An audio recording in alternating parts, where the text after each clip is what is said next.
Hi, I'm James Cox. Formerly, I was a director at a certain school, which I can't name its name. They let me go. Sorry about their luck. But I'm not going to let you go. So here's what I'm going to do. As a lot of my videos had to be edited and changed, I'm still on. I'm here to teach you. So we've looked at our lessons before on alley docking and what I call the fan method. We're going to look and dive into that again. I'm going to try to make it a little bit more clear and see what we can do. Obviously, I'm going to play with the toys today, but I'm also going to add in different videos later on as I get up and moving again. This is just a temporary measure. I hope that you understand what I'm trying to bring to you, and I hope that you take that and use it in whatever school you're in for their training. It's gonna still be the student's ultimate responsibility in the end to understand this maneuver. So do your best and try to think about what I'm gonna show you. Let's get started. Okay, so what we have here is a field basically, just set up for a normal alley dock.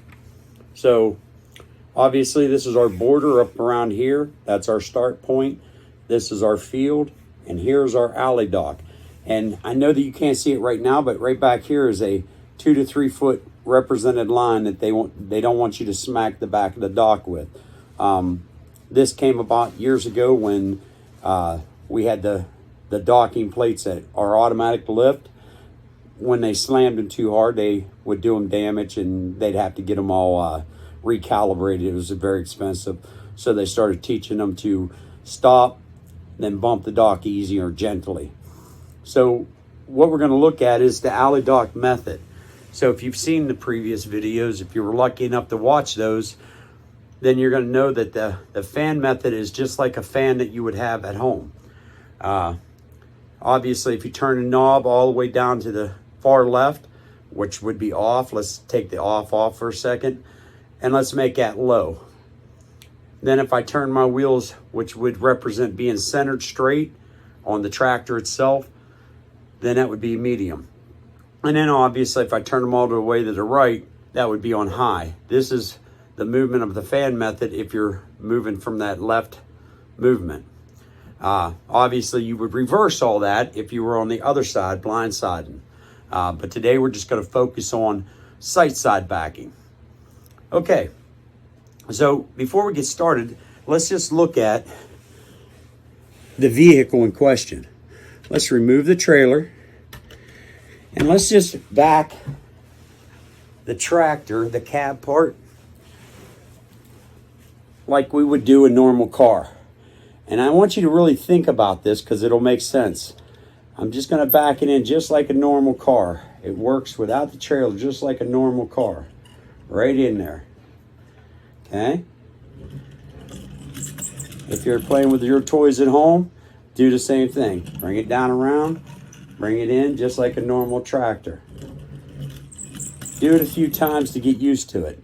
And once you're used to it, I want you to remove that and put your little toy trailer, or think about your toy trailer as that car now, and here's where you are steering it. It's the same process, identical. Put it right in, pull it right back out, put it right in. You can see where that trailer's got to turn. Remember what I used to always say, if you've seen any of my previous videos, that I do not have to understand the full tractor trailer to understand how to back it or maneuver it. What I have to understand, the basics, the truth of it, is I have to understand the relationship that's going on here, where that fifth wheel and kingpin connect and turn. And these right back here, there's a relationship. This is what I'm going to be backing. If you're backing this vehicle up, the first thing that's going to come in contact with anything is going to be this. And then this, and then this. So my concentration, my highest priority must be here. What I like about a flatbed is the driver's able to see all the way through the back of it. They can see the width of the vehicle. I think the width throws a lot of students off. So I want you to think about the width of this vehicle, but I also want you to concentrate on this back corner right here, being the whole trailer, wheels and everything. Okay. And as far as, before I go any further, the argument that I've always come up countered with is whether you practice this in a double axle truck or a single axle truck. Is there a difference? Negative. There is not a difference. The truck will respond quicker, but in actuality, it's irrelevant, the truck. If your concentration is here on the trailer, this trailer's length that you've been focusing on never moves. If this is what has to go in first, then it really doesn't matter how long it takes for me to make these turns, these adjustments. It is what it is. A single axle obviously goes quicker. A double one, I have to push that second axle around with me and control it back. But I'll challenge anybody that tries to say that, there's an actual difference. There isn't. The reality is the trailer length is what your focus has to be on, right here to here. So I don't really care if that has 1 axle, 2 axles, 3 axles, or 30 axles. This will take longer for this to turn. This is my control. That being said, we're going to walk it through. Now, the length of the box that they give you is not really set. We tell them to set it at 40 feet. All right, that's like the customary rule of thumb. Obviously, we are 12 foot wide. This is a great representation of it. We just want to see the trailer get in there in a straight line. The object is not how many pull-ups or how many get-outs that you do to do this maneuver. The object is to safely take this truck and trailer, this rectangle, and place it into this rectangle without hitting any of the borders. That's it. This is the perfection, not how long it takes you to do it to get it right. Because if you hit that, that is not where we're designed to go. We're trying to keep you from doing any kind of hits. All right? So we're going to start it out. Basically, how you pull out is how you're going to back in. There's a 70-foot border over here that you'll find kind of not enforceable, but you should have something there. A cone, or in this case, tape. To me, this is a person, place, or thing. It's a noun. And I've got to treat it like that because what I do in training will be effective on how I actually drive out here. So to pull this off, what we're going to do is we're going to take our time. This is where we take 10 feet at a time. In the next lessons, I'm going to show you how to, when you see things don't go right, how to fix them. So the first thing is we're going to start back, and we just want to give it the slightest bit of arc heading towards this area. We're not trying to get into the box at this point. We're just trying to get in this general area where the back of our trailer. And if that means I got to turn away from it to bend it in, that's what I'm going to do. Notice how it walks in. Once it's coming around here, I'm looking at the control of that turn, and then I start turning my wheels into it to slow that speed down, just like a fan. I'm turning my fan down to create the slow part. And if it gets too close here, then I'm going to take my vehicle in the reverse. I'm going to pull it up. This is called the counter, just to straighten it up. If you're not sure on a counter, the easiest rule of thumb that I want you to use is put your wheels straight, pull up twice the distance that you need, and then adjust as necessary. But once it's in a straight box, you're just taking your time and walking it in. This is still where I'm looking. The trailer is where I want it. So next thing is the tractor. I've got to move them tractor wheels. See how I got to push it around until they're there. Now that they're there, the last part is the nose of the truck. And I would put it together. And I want to stop where the back of my ICC bumper is in between that border.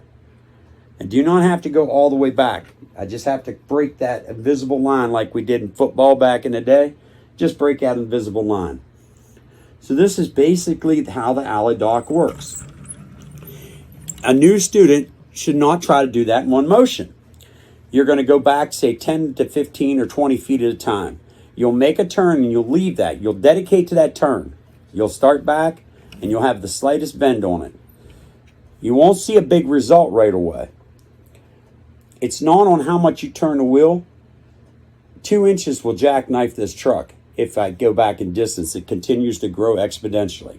So what I'm going to do is I'm going to walk it back and get closer. Notice how the arc is there. As I'm pushing the front of that trailer, it's continuing to turn. Anytime that this truck has this bend, whether it's this side or that side, physics tells me I cannot control the direction. Physics tells me that. That means in this bend, this trailer is focusing this way. I cannot make it go that way until that truck is in front of it. So at a bend like this, I can only go this direction. However, I can control the speed of how fast it goes by adjusting my wheel. So as I'm coming back, I'm going to leave it there. I'm going to go back, and I see it's already starting to come in tight. Way ahead of that line. I'm looking for that arc line that could fall right in here in front of that box, in front of the front. Right, I want some room. So I'm already going to start slowing this bend down all the way. So I'm going to turn my wheels all the way left. That stops the bend. As I'm doing it, this is what happens. It comes back out. If I'm still too close, don't panic. Throw your wheel straight and just pull it up. Look how it just made itself a new gap. Just followed out. Now I could slow it down even more. So what's going to happen is now I'm changing the direction and pushing it over. The minute I lose sight down this side and I don't see it, within that 10 feet, now I want to turn it all the way the other way, opposite, and create that bend all the way. Now I can see it's starting to come over the centering of the line. I don't want to get that out. So again, I'm going to turn my wheel straight, pull up. Now I'm going to kick it in deeper. Follow it in, turning into that bend and releasing it. Pull up, get it straight. Don't take a chance on your last portion of the move, and come here and stop. If you take 10 to 15 feet at a time, if I've got to pull up, I need to double that. So if I'm going back 10 feet, check, 10 feet, check, 10 feet, check, it's what I want you to do. Until you get comfortable with it, because everything starts slow and it gains speed later as you get better and better, more confident. Go back 10, 15 feet at a time. When you get close to this box, you want to cut that in half, so it'd be like 5 feet at a time. I know it's short and repetitious, but it's what's needed to bring that sight picture into your mind. Walk it back in there slowly. Just take your time on this maneuver, all right? The next lesson we're going to go into is when we're coming back and we get too tight, how do we fix that? I'm going to show you that. Stay tuned. Look for the next video on how to fix those mistakes so that you know how to fix it. If this don't go perfectly right, can you still fix it? Right? Yes. It's just on how to get this maneuver in there. And I really don't care if you want to do a horseshoe maneuver, it could still work. Once you understand how to control the speed of that turn, this game is finished. I actually do that way better in real life. But the game is over once you understand. What you need to do as a driver, whether you're a student or seasoned driver, the same thing results for you as it does for me. The ability to control this trailer to make it go left or right, I guess that'd be right or left, at your will. This trailer has no conscience. If I smack it, it's going to go to a shop, be fixed, go back to work. You're not. So it's important to understand all around us what's happening. All right, stay tuned. We'll get to the next video. Let me upload this one and we'll go from there. Thank you. Have a good day. And don't forget to like or subscribe.